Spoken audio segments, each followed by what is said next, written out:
నమస్తే. సో ఈరోజు చూసారు కదా పల్లెటూరుకి వచ్చేసాం. సో మీకు ఇంకొక ముఖ్యమైన విషయం చెప్తాను, అది వీడియో ఎండింగ్లో చెప్తాను. సో ఇక్కడ చూసేయండి, ఇంత మంచి మంచి హెల్దీ కూరగాయలు ఉన్నాయన్నమాట. సో తెంపేయాలి కదా మనమైతే. సరే ఫస్ట్ టమాటో తెంపుదాం. ఒక టమాటో వచ్చేసింది చేతికి,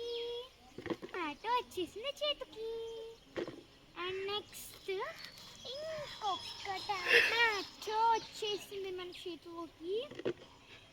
అండ్ లాస్ట్ ఫైనలిస్ట్ ఒక్క టొమాటో దొరికింది మనకి, ఇంకా అయిపోయినాయి. సో గాయస్ నాకు ఎంత నచ్చిందంటే అంత నచ్చింది గాయస్. పెద్దగా అయిపోయింది అప్పుడే, మష్రూమ్ లాంటి type, but this is my favourite. చిన్నగా బాగుంది కదా, క్యూట్గా. సో ఇప్పుడు మనం ఇవన్నీ వేసుకున్నాం. ఇంకొకటి చెప్పాలన్నాను కదా. సో గాయస్ ఇది కూడా చూసేద్దాం. ఇంత పెద్దగా అయిపోయింది గాయస్ అప్పుడే. వామ్మో, నా చేతిలోకి అయితే అస్సలు రావట్లేదు. సో చూద్దాం పదా, నెక్స్ట్కి వెళ్దాం. ఇంత స్వచ్ఛమైన పూలు నేను ఎక్కడ చూడలేదు. నాకు నచ్చింది. So hi guys, welcome back to channel. So ఈరోజు మళ్ళీ చూస్తున్నారు కదా, ఇక్కడైతే ఫుల్ స్వచ్ఛమైన పూలు ఉన్నాయి. నాకు నచ్చేసింది. సో నెక్స్ట్ ఇదేం చెట్టు తెలియదు కానీ ఎర్రగాసిన జూడాయి చెట్టు అంట.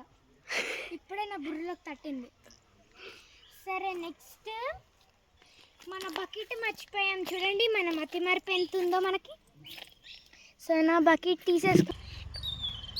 సో గాయ్స్ చిన్న టమాటా అయితే మన బుర్రలోకి ఇప్పుడు వచ్చినాయి. సరే చూసేద్దాం. వావ్, చిన్నగా క్యూట్గా ఎంత బలి ఉన్నాయి చూడండి. ఇవి నాకు ఫుల్ ఇష్టం తెలుసా, ఐ లవ్ ఇట్ అంబా. ఇదైతే చాలా చిన్నగా ఉంది కదండి గాయ్స్. నాకైతే చిన్న ఆనందాలు షేర్ చేసుకోవాలని చేసుకున్నాను. ఇంకా లాస్ట్ విషయం ఇంకొక కూరగాయ ఉంది, పద వెళ్దాం. గాయ్స్ మాకు సబ్స్క్రైబ్ చేయకపోయినా పర్లేదు, కానీ మీ హెల్త్ గురించి ఆలోచించండి. సో నెక్స్ట్ కూరగాయకి వెళ్ళేద్దాం. సో ఇదైతే ఎర్ర పుండు కూర అంట, చాలా బాగుంది కదా చిన్న లీఫ్తో. సరే గాయస్ మీకు ఒక లాస్ట్ విషయం చెప్దాం అనుకున్నా. సో గాయస్ ఇంకొక లాస్ట్ విషయం అన్నాను కదా, ఆ ఛానల్ పేరు ఏంటంటే నారాయణమ్మ రెడ్డి ఛానల్. మీకు ఎక్కడైనా యూట్యూబ్లో ఇట్లా ఎన్ వచ్చి గ్రీన్ కలర్ ఉంటే, ఏ గ్రీన్ అంటే డార్కెస్ట్ గ్రీన్ కనిపిస్తే దాన్ని ఫాలో అయిపోయండి గాయస్. నాకు సబ్స్క్రైబ్ చేయకపోయినా పర్లేదు, కానీ దానికి మాత్రం పక్కా సబ్స్క్రైబ్ చేయండి గాయస్, ప్లీజ్ గాయస్. మీ హెల్త్ గురించి కూడా ఆలోచించుకోండి. సరే మరి నెక్స్ట్ వీడియో దగ్గర చేద్దాం. Bye guys. Vegetable healthy.